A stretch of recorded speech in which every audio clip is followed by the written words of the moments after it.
அனைவருக்கும் வணக்கம். துலாம் ராசினியர்களுக்கு நீங்கள் இன்று இதை செய்தால் 10 கோடி கிடைப்பது உறுதி. அந்த வகையில் துலாம் ராசினியர்களான உங்களுக்கு இன்றைய நாள்ல நீங்கள் என்ன செய்ய வேண்டும், என்ன செய்யக்கூடாது, என்ன செய்தால் என்ன மாதிரியான நன்மைகள் எல்லாம் உங்களுடைய வாழ்வில் ஏற்படும் என்பது குறித்தான முழுமையான பதிவு தான் இந்த வீடியோல நம்ம விரிவா பார்க்க போகிறோம். அந்த வகையில இன்றைய நாளை பொறுத்த வரைக்கும் காரடையான் நோன்பு மிக விமர்சையாக கொண்டாடப்பட இருக்கு. அப்படிப்பட்ட இன்றைய நாளினுடைய கதை என்ன, இந்த நாளில் நீங்கள் எவ்வாறு வழிபட வேண்டும், வழிபடும் முறை என்ன, நேரம் அனைத்தும் தெரிந்து கொள்வோம். அந்த வகையில் துலாம் ராசினியர்களுக்கு இந்த காரடையான் நோன்பை பொறுத்த வரைக்கும் மாசி மாதம் முடியும் நேரமும் பங்குனி மாதம் பிறக்கும் தருணமும் கூடும் நேரத்தில் இந்த கடைபிடிக்கப்படும் விரதம் தான் காரடையான் நோன்பு ஆகும். இந்த விரதத்தை சாவித்திரி விரதம் என்றும் காமாட்சி விரதம் என்றும் அழைக்கிறார்கள். திருமணமான பெண்கள் தங்களுடைய மாங்கல்ய பலத்தை பெருக்குவதற்காக இந்த விரதத்தை கடைபிடிக்கிறார்கள். அப்படிப்பட்ட இந்த காரடையான் நோன்பின் விரதத்தின்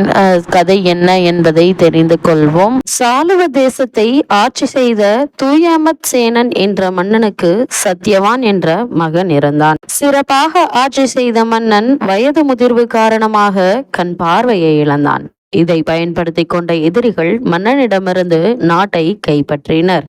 இதையடுத்து சத்யவானுக்கு தன் பெற்றோருடன் காட்டில் வசிக்கும் நிலை ஏற்பட்டது. ஒருமுறை அஸ்வபதி என்ற மன்னனின் மகள் சாவித்ரி காட்டிற்கு சென்றபோது சத்யவான் தன் பெற்றோருக்கு பணிவிடை செய்து கொண்டிருப்பதை பார்த்து சத்யவானை திருமணம் செய்ய வேண்டும் என்ற ஆசை ஏற்பட்டது. இதை பற்றி தன் தந்தையிடம் சாவித்ரி கூறினாள். மன்னன் நாரதர் மூலமாக சத்யவான் ஒரு இளவரசன், ஆனால் குறைந்த ஆயுள் கொண்டவன் என்பதை அறிந்தான். இதனால் வருத்தமடைந்த மன்னன் சத்யவானுக்கு தன் மகளை திருமணம் செய்து கொடுக்க தயங்கினார். ஆனால் சாவித்ரி சத்யவானை திருமணம் செய்வதில் உறுதியாக இருந்தாள்.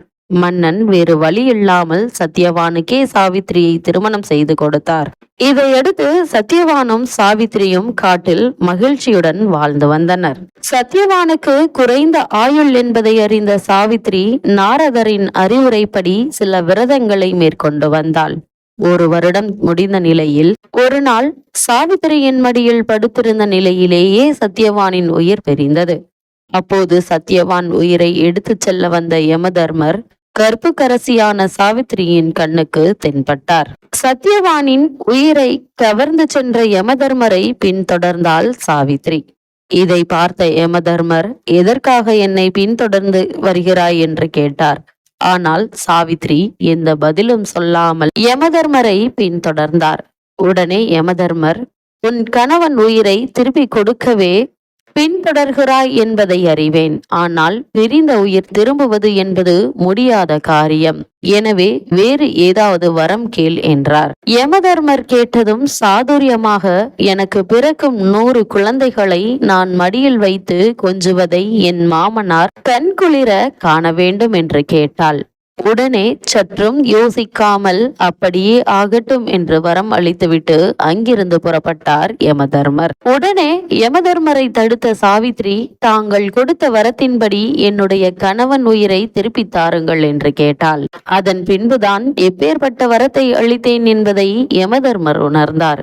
கொடுத்த வரத்தை மீற முடியாது என்பதால் சத்யவானின் உயிரை திரும்பி கொடுத்துவிட்டு அங்கிருந்து புறப்பட்டார் யமதர்மர்.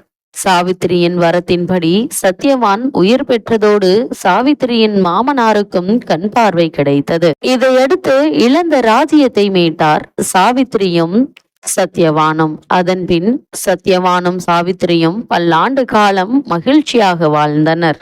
அந்த வகையில் சத்யவானின் உயிரை மீட்பதற்கு உதவியாக இருந்தது சாவித்திரி கடைபிடித்து வந்த காரடையான் நோன்பு. இதனால் தான் இது சாவித்திரி நோன்பு என்றும் அழைக்கிறார்கள். காமாட்சி அம்மனும் இந்த விரதத்தை கடைபிடித்த காரணத்தினால் காமாட்சி விரதம் என்று பெயர் பெற்றது. காரடையான் நோன்பு இருக்கும் பெண்கள் அதிகாலையில் எழுந்து குளித்து வீட்டை சுத்தம் செய்ய வேண்டும். பின்பு பூஜை அறையில் கோலமிட்டு அம்மன் படம் வைத்து விளக்கேற்ற வேண்டும். கோலத்தின் மீது கும்பம் ஒன்றை வைத்து அதற்கு மஞ்சள், குங்குமம், இட்டு பூசூட வேண்டும். ஒரு நூலில் மஞ்சள் நோன்பு கயிறு தயார் செய்து அதை கும்பத்தின் மீது கட்ட வேண்டும். அரிசி மாவு காராமணி சேர்த்து கார அடை செய்து நெய்வேத்தியமாக படைக்கலாம். அம்மனுக்குரிய பாடல்களை பாடி வழிபட வேண்டும். நெய்வேத்தியமாக படைக்கலாம். அம்மனுக்குரிய பாடல்களை பாடி வழிபட வேண்டும். பின்பு கணவன் கையால் நோன்பு கயிற்றை கழுத்திலோ கையிலோ கட்டிக்கொள்ளலாம். இந்த விரதத்தை மேற்கொண்டால் கணவரின் ஆயுள் அதிகரிக்கும். திருமணமாகாத பெண்களுக்கு நல்ல கணவன் அமைவார். குடும்பம் மகிழ்ச்சியோடு நடைபெறும் என்பது நம்பிக்கை. அந்த வகையில் துலாம் ராசினியர்களுக்கு இன்றைய நாளில் மேலும் என்ன மாதிரியான நன்மைகள் எல்லாம் உங்களுடைய வாழ்வில் ஏற்பட இருக்கு என்று பார்க்கும்போது இக்காலகட்டத்தை பொறுத்த வரைக்கும் ஒரு பகுதி வரை ராசிநாதன் சுக்கிரன் 4ஆம் இடத்தில் இருக்கிறார். அந்த இடத்தில் சூரியனும் செவ்வாய் இணைந்திருப்பது யோகமான பலன்களை தரக்கூடிய ஒரு கிரக சஞ்சாரம் என்று தாங்க சொல்ல வேண்டும். குருவினுடைய 5ஆம் பார்வை ராசியில் விழுவதால் ராசி பலம் பெறுகிறது.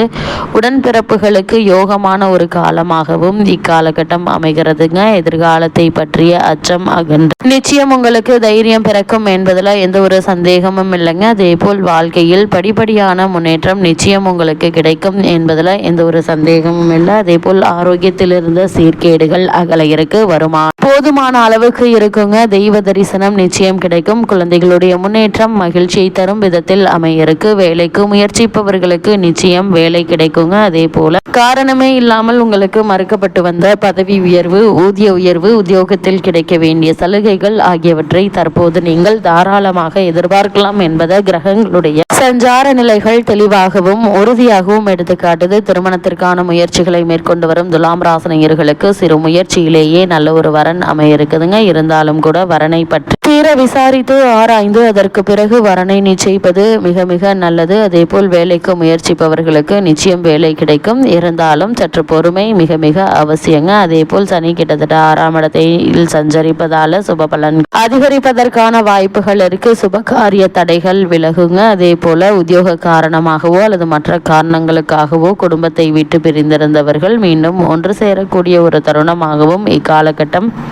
இருக்கு என்பதை கிரகநிலைகள் உறுதியளிக்குதுங்க. சிலருக்கு உத்தியோக ரீதியான இடமாற்றம் ஏற்படுங்க. இருந்தாலும் இந்த இடமாற்றத்தை ஏற்றுக்கொள்வது அவசியம். அதே போல் வேலை விஷயமாக வெளிநாடு செல்லும் முயற்சிகளில் தாமதம் ஏற்படும். இந்த தாமதம் உங்களுக்கு நன்மையை ஏற்படுத்தும் என்பதால் நீங்கள் கவலைப்பட வேண்டிய அவசியம் இல்லைங்க. யாரையும் நம்பி எந்த பொறுப்பையும் ஒப்படைக்க வேண்டாங்க. கமிஷன் ஏஜென்ட்டுகள், இடைத்தரகர்கள் இவர்களால் ஏமாற்றம் ஏற்படுவதற்கான வாய்ப்புகள் அதிகம் இருக்கு என்பதால் அதிக கவனத்தோடு இருப்பது நல்லது. புதிய முதலீடுகள் இப்போதைக்கு வேண்டாங்க. யாரிடமும் விரோதம் பாராட்ட வேண்டாம். நீங்கள் உண்டு, உங்களுடைய வேலை உண்டு என்றிருப்பது அவசியம். இத்தருணங்கள்ல கிரகநிலைகளின் ரீதியாக கூறப்படும் பரிகாரம் என்ன என்று பார்க்கும்போது வீட்டிற்கு அருகாமையில் திருக்கோவிலுக்கு சென்று தீபம் ஏற்றி வைத்து வழிபடுங்க. அதே போல் இத்தருணங்கள்ல அம்மனை வழிபடுங்க. நிச்சயம் உங்களுடைய வாழ்வில் எண்ணற்ற நன்மைகள் ஏற்படும். இந்த விரதத்தை நீங்கள் மேற்கொள்வதன் மூலமாக குடும்பத்தில் எப்பேற்பட்ட பிரச்சனைகள் ஏற்பட்டு வந்தாலும் அவை படிப்படியாக நீங்க குடும்பத்தில் மகிழ்ச்சியும் சந்தோஷமும் நிலைத்திருக்கும் என்பதை கிரகநிலைகள் மீண்டும் மீண்டும் உங்களுக்கு உறுதியளிக்குது. மகிழ்ச்சியும் சந்தோஷமும் நிலைத்திருக்கும் என்பதை கிரகநிலைகள் மீண்டும் மீண்டும் உங்களுக்கு உறுதியளிக்குது.